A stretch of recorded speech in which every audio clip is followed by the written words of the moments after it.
Another Chinese film rounds off the top 10, this time a sci-fi comedy that tells the story of Du Gaiyu, who, after being left unexpectedly on the moon, becomes the last person in existence when an asteroid destroys the Earth.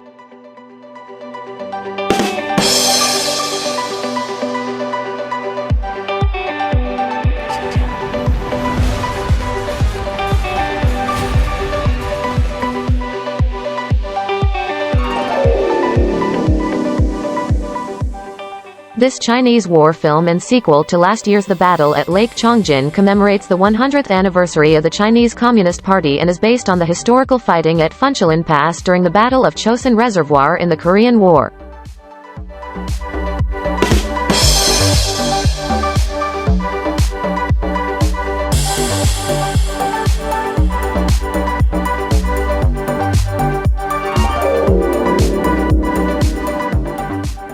This fourth solo MCU adventure for Thor was the worst offender this year for Marvel. And a surprising misfire, considering Taika Waititi was behind the camera once more after delivering what many felt was the perfect Thor film with 2017's Thor, Ragnarok. The jokes were naff, the stakes were non-existent and the imagination and charm were nowhere to be found.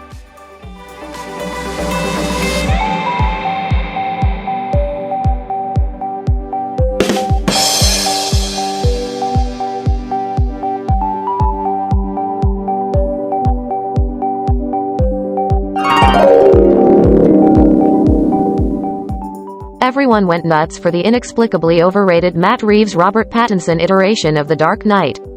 However, look closely enough, which, granted, isn't easy considering the tiresome stylistic trend that states that if things are serious, then the screen has to be as dark as possible, and it's an overlong and narratively creaky Chinatown, David Fincher rip-off with little to no soul of its own. And while there's nothing wrong about referencing past films, if you ape Fincher, you had better come correct.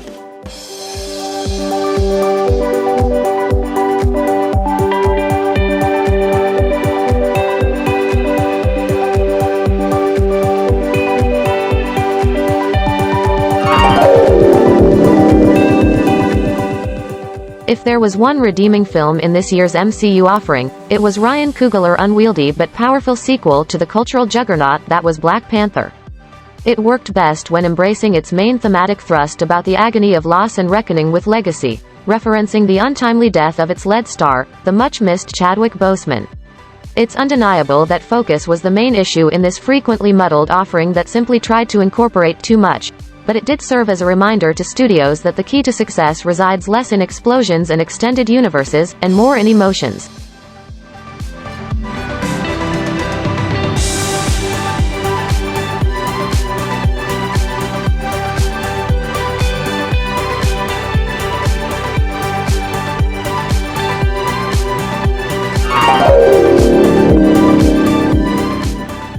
As of writing, James Cameron's costly Avatar sequel is in 5th place, with global ticket sales since its 16th of December release tallying $889 million.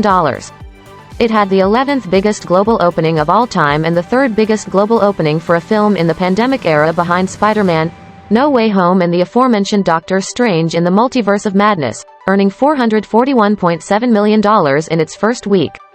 Furthermore, with the release of The Way of Water, Disney led the studios in worldwide box office grosses and crossed the $4 billion mark for the 8th year. Estimates put it as being on course to make double this over the course of the next month, which would see the film soar to 2nd place.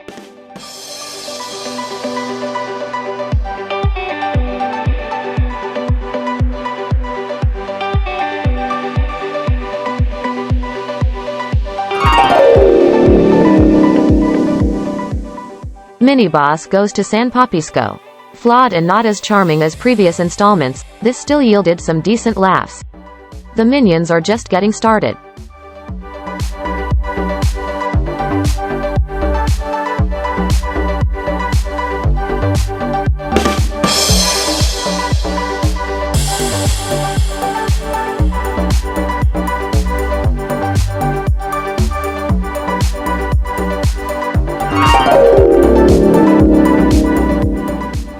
Marvel fans were disappointed, to say the least, with the MCU's Phase 4 and its overdose of TV shows and middling releases, leading even the staunchest of fans to admit that superhero fatigue was seriously kicking in this year. And Doctor Strange in the Multiverse of Madness was partly responsible for this feeling. A trippy installment from horror maestro Sam Raimi. The Evil Dead franchise, Drag Me to Hell. That wasn't strange, mad or multiverse-why enough. Worse, it ruined what the series WandaVision had established with regards to the character of Wanda aka the Scarlet Witch.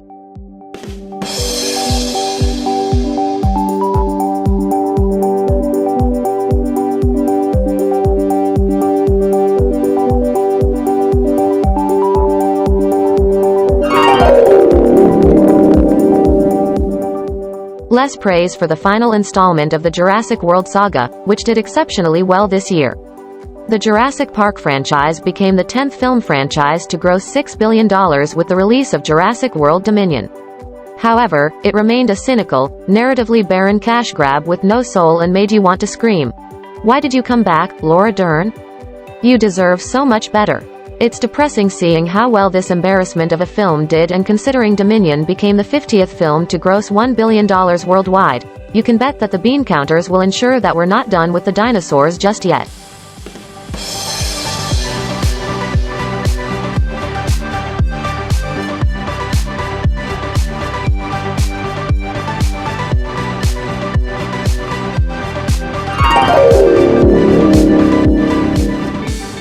The critically acclaimed legacy sequel to Tony Scott's 1986 classic made the world re-enter the danger zone. Its success could be attributed to several factors. The fact that Tom Cruise is Hollywood's last of the old-school A-listers and still box office Viagra. That the belated nature of the sequel rhymed with curious spectators hungry to see a beloved character on screen once more. Or simply because audiences crave a good old-fashioned and exquisitely made action movie.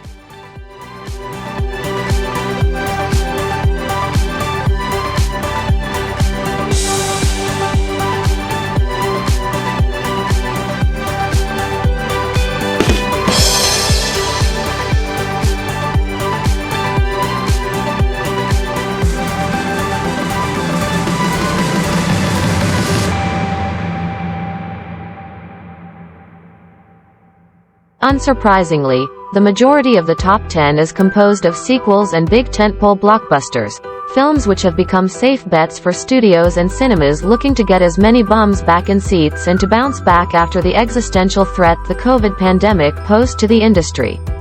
There we have it. While there are some decent films in the top 10, none of them made it to our best films of 2022, neither at the halfway mark or at the end of the year.